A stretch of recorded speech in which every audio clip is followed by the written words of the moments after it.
neste momento, Deus, através desta emissora, leva até você mais um programa de fé, com mensagens, hinos e orações a seu favor.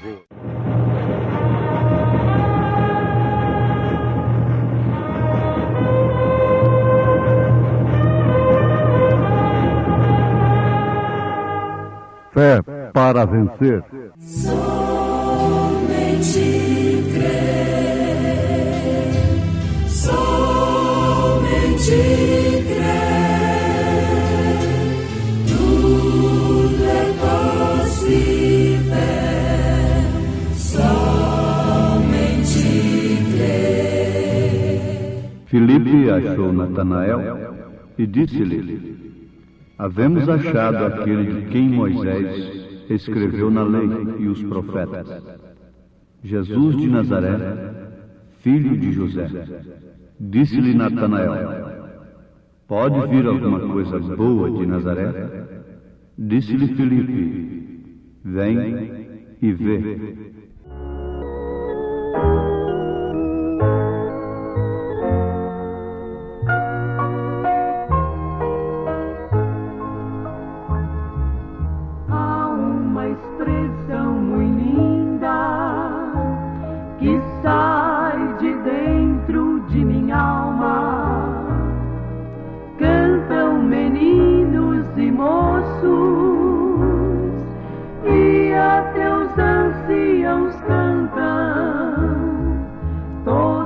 Aqui já conhecem a expressão que eu canto. É a palavra aleluia que encanta os que vão pro céu. É a palavra aleluia que encanta os que vão pro céu.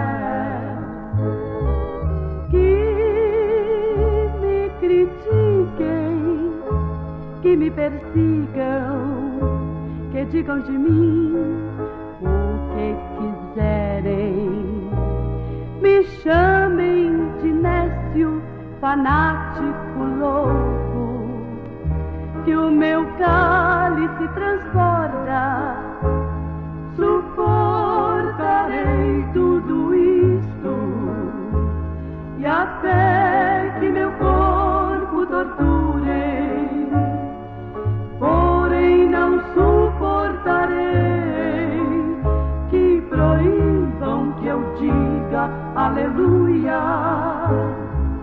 Porém não suportarei que proíbam que eu diga aleluia.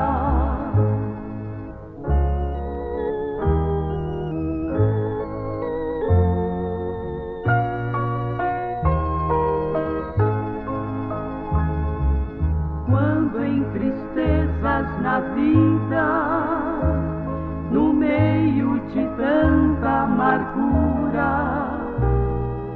saia de dentro de minha alma, com força um aleluia. A tristeza se desfaz toda a amargura, que é como um mel de doçura, o aleluia. Porque é como um mel de doçura, o aleluia. Que me critiquem, que me persigam, que digam de mim o que quiserem, me chamem de nécio, fanático, louco, que o meu cálice transborda, suportarei tudo isto, e até que meu corpo torturei, porém não suportarei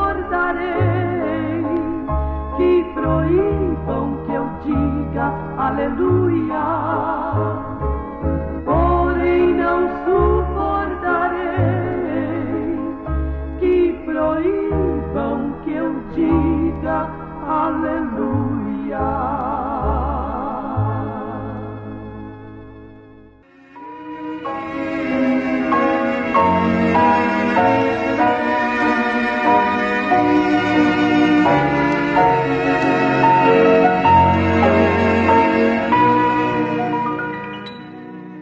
Enquanto uns não percebiam o sinal de Deus no seu devido tempo, outros tinham a graça de não deixá-lo passar por cima, despercebidos. Filipe achou Natanael e disse-lhe: havemos achado aquele de quem Moisés escreveu na lei e os profetas, Jesus de Nazaré, filho de José. Disse-lhe Natanael: pode vir alguma coisa boa de Nazaré? Disse-lhe Filipe: vem e vê. Filipe estava fazendo uma obra um tanto extraordinária pelo Espírito Santo, porquanto ele não queria para si mesmo, com egoísmo, não é? Aquilo que ele tinha visto, mas ele queria notificar aquilo, anunciar aquele sinal para outros. Naturalmente ele não fez uma grande campanha, mas ele foi dirigido pelo Espírito Santo. Esse é o verdadeiro evangelista, é o verdadeiro evangelismo. Ele não fez um derramamento de panfletos, de faixas e demais coisas, mas ele foi dirigido pelo Espírito Santo naquele evangelismo. Amados, o assunto que nos prende nesse instante é justamente este: é que homens que deveriam apontar o Messias para o povo não fizeram. Pela lógica, deveriam ser os sacerdotes, porquanto eles estavam na frente do povo, espiritualmente falando. Então, não podia ser outros que viessem a fazer aquilo, apontar o Messias e mostrá-lo ao povo, mas sim os sacerdotes. Mas eles não fizeram. Eles estavam tão estabelecidos na letra, no que eles liam acerca do Messias, e em toda a tradição, e entrando no templo todos os dias. E aquele templo apontava justamente para Jesus Cristo. Se um homem cuspisse naquele templo, ele seria morto, apedrejado. Se um homem blasfemasse daquele templo, dissesse pelo menos que o templo era feio, ele seria morto, seria apedrejado. Era uma blasfêmia. Eles matariam no cumprimento da lei. No entanto, o templo foi cuspido por eles, a mandato deles. O templo foi esbofeteado, foi destruído por eles próprios, cumprindo justamente o que Jesus houvera dito para eles: derribai esse templo, e em 3 dias o levantarei. Lá estavam eles, conforme já aprendemos, tão santos como eram. Por isso ninguém podia matar a Jesus, a não ser eles, que eram cumpridores da lei. O Estado, o governador, o rei, nenhum deles teria crucificado a Cristo, mas sim os cumpridores da lei. No caso, os evangélicos do dia. Aqueles que tinham as Escrituras, tinham rabinos, teólogos profundos, é que deveriam matar a Jesus, crucificá-lo. Eles tinham em si que eles podiam subir diretamente à casa do Senhor. Eles podiam alegar que todos os hebreus sabiam que eles eram uma raça escolhida. E eles podiam dizer: o nosso Deus é o Deus de Abraão, é o Deus de Isaac, é o Deus de Jacó. Vocês querem ver? Vamos ali no templo e vocês verão que ali surge um fogo estranho. Esse Deus ainda acende o fogo no altar. Ele está conosco. Não é o que eles fazem quando o sinal de Deus se manifesta, a mensagem do dia vem. Eles dizem: não, Jesus está curando no nosso meio. Ele está fazendo maravilhas no nosso meio. Nós estamos falando línguas e nós estamos prosperando muito. O nosso patrimônio está aumentando e o nosso conceito em relação ao mundo, à sociedade, tem aumentado a cada dia, porque nós temos feito muitas obras sociais.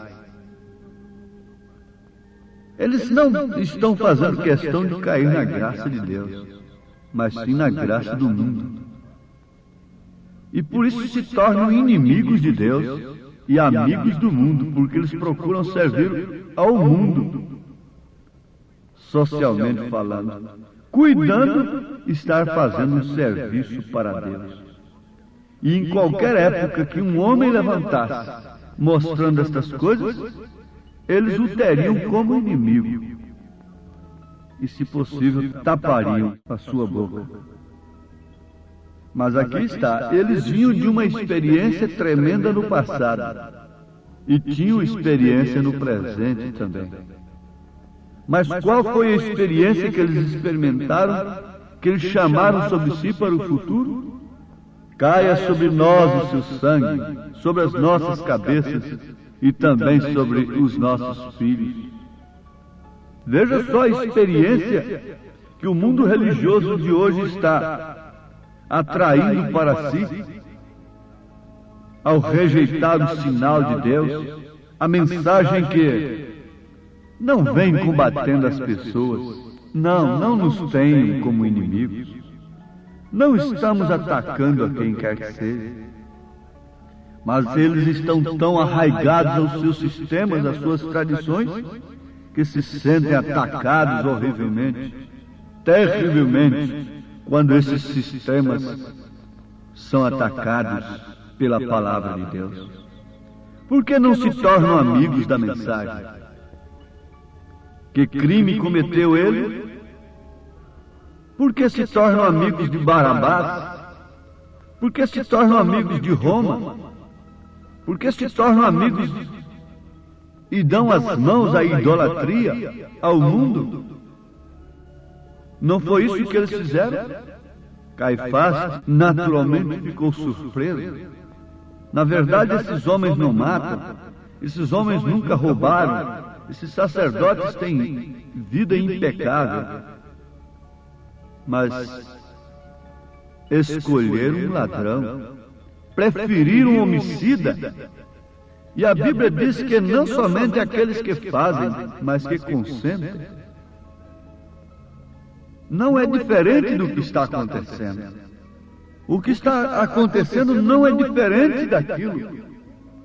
E nós precisamos ver como aconteceu, o que aconteceu, para sabermos o que está acontecendo e como está acontecendo. Não é diferente. Mas também, notem, não será diferente. O juízo, a experiência que eles estão chamando sobre si. Não querem ter uma experiência com Deus. Não querem sofrer. Não querem ser expulsos da sinagoga, como os pais daquele homem que tinha sido cego tanto tempo, desde seu nascimento. Eles não querem ser expulsos da sinagoga. Não querem ter uma experiência agora. Não querem provar um pouco do cálice de Cristo. porque estão tomando do cálice da grande prostituta, Apocalipse 17. Isto é certo. Lá estava o construtor do templo. Lá estava o próprio templo. É preciso parar um pouquinho, trazer o raciocínio, a consciência para isso nesse instante. É necessário que haja, nesse instante, uma admissão íntima de que o que nós estamos ouvindo nesse instante não é simplesmente uma chocarrice, um misticismo, qualquer outra coisa inventada por um homem. Mas o que nós estamos ouvindo agora é de um pleno raciocínio cristão. É pelo Espírito Santo. Natanael perguntou: pode vir alguma coisa boa de Nazaré? Disse-lhe Filipe: vem e vê. Pode vir alguma coisa dessa fonte? Pode surgir alguma mensagem verdadeira através de leigos? Quem tinha a verdadeira mensagem naquele dia eram os leigos. Quem apontou Jesus Cristo como Filho de Deus vivo foi um leigo. Quem levou o povo a se compungir em seus corações foram leigos. Quem batizou o povo em nome de Jesus Cristo foram leigos. A ponte que nos trouxe esse evangelho foi uma ponte sem sublimidade de sabedoria humana. 1 Coríntios 2. Lá estava o templo. Lá estava o construtor do templo, na forma de um dos mais baixos carpinteiros galileus. E eles não tiveram outra coisa a fazer. Eles tinham uma opção: Barabás, o homicida, o ladrão, ou então o templo, ou então Jesus. O que tinha feito Barabás? Matado, roubado, assaltado. E o que tinha feito Jesus? Diz a história que Maria Madalena saiu batendo nos peitos, gritando: o que fez ele? O que fez ele? Com aquilo dizendo: eu era uma perdida, ele me salvou. Eu vi somente as suas mãos sendo estendidas somente para curar, fazer o bem. Mas é porque feriu a tradição. Se ele não tivesse mexido conosco, se essa mensagem não mexesse conosco, com nossas mulheres, com as nossas maneiras, ninguém estaria se arregimentando, se unindo contra ela. Sim, meus amados, eles fizeram isso. Mas sabe o que aconteceu? Eles rejeitaram uma experiência no presente com Deus para provarem de uma experiência tão amarga logo em seguida. O sangue caiu sobre eles para juízo. Saduceus, fariseus, herodianos, Pilatos com Herodes fizeram um ecumenismo, fizeram uma união. É tempo da unidade. E o sinal? O sinal está aí. E haverá uma unidade, uma união contra o sinal. Mas lembremos, há um evangelista por aí. O Filipe vai ali e diz: temos achado aquele que Moisés escreveu na lei e os profetas, Jesus de Nazaré. Mas pode vir alguma coisa desse lado? Vem e vê. Vem e vê. Saduceus, fariseus, herodianos, Herodes com Pilatos, etc, etc. Unam-se.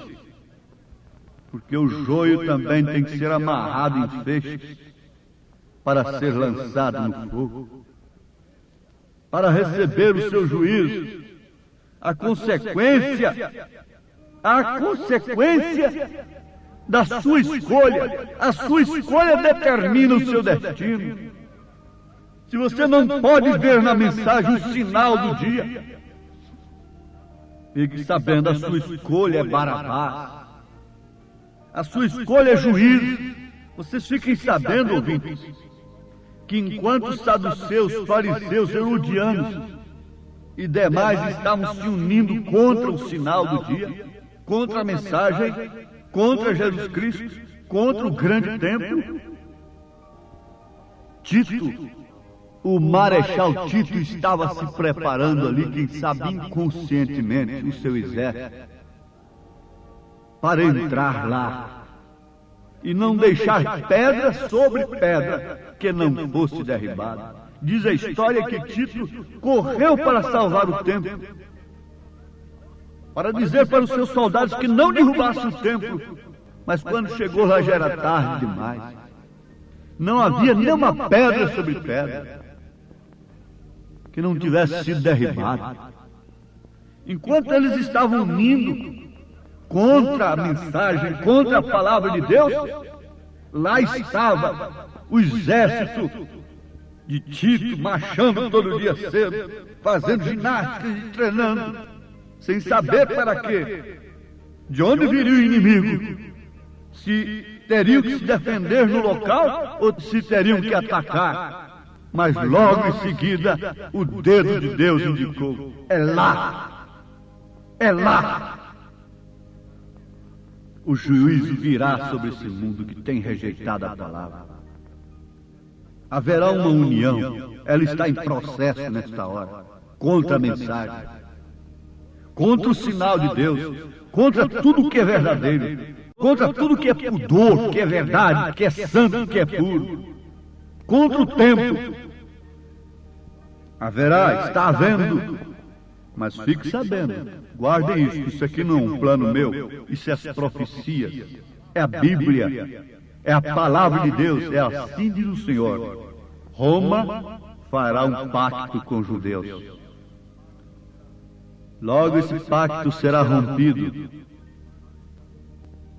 e o marechal Tito do século, que é o senhor comunismo, cuidará dela.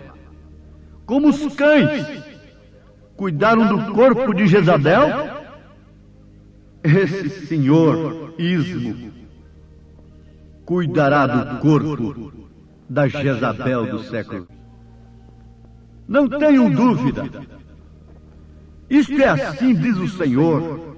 Isso não é um plano meu particular que eu esteja trabalhando para isso. Não, não. Eu sou um João Ninguém. Eu não valho nada.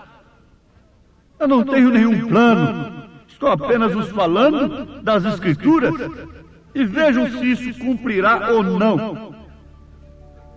Se isso é assim, diz o Senhor, ou não, o tempo mostrará. Não há resposta melhor do que o tempo. Mas oxalá que quando isso estiver se cumprindo, você não esteja mais aqui. Tenha sido arrebatado com a noiva do Senhor Jesus Cristo para as bodas do Cordeiro, enquanto este mundo ficará em grande tribulação por 3 anos e meio. O Senhor vos abençoe. No nome do Senhor Jesus Cristo. Amém.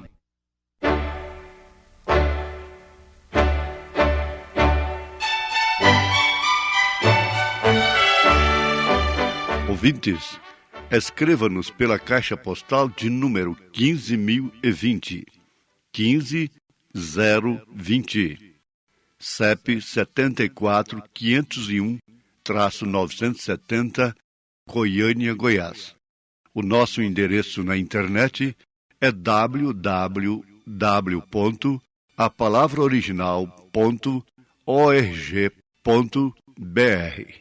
Volte a nos ouvir amanhã novamente neste mesmo horário, nesta emissora, se o Senhor nos permitir, com fé no Filho de Deus, a fé que vence o mundo.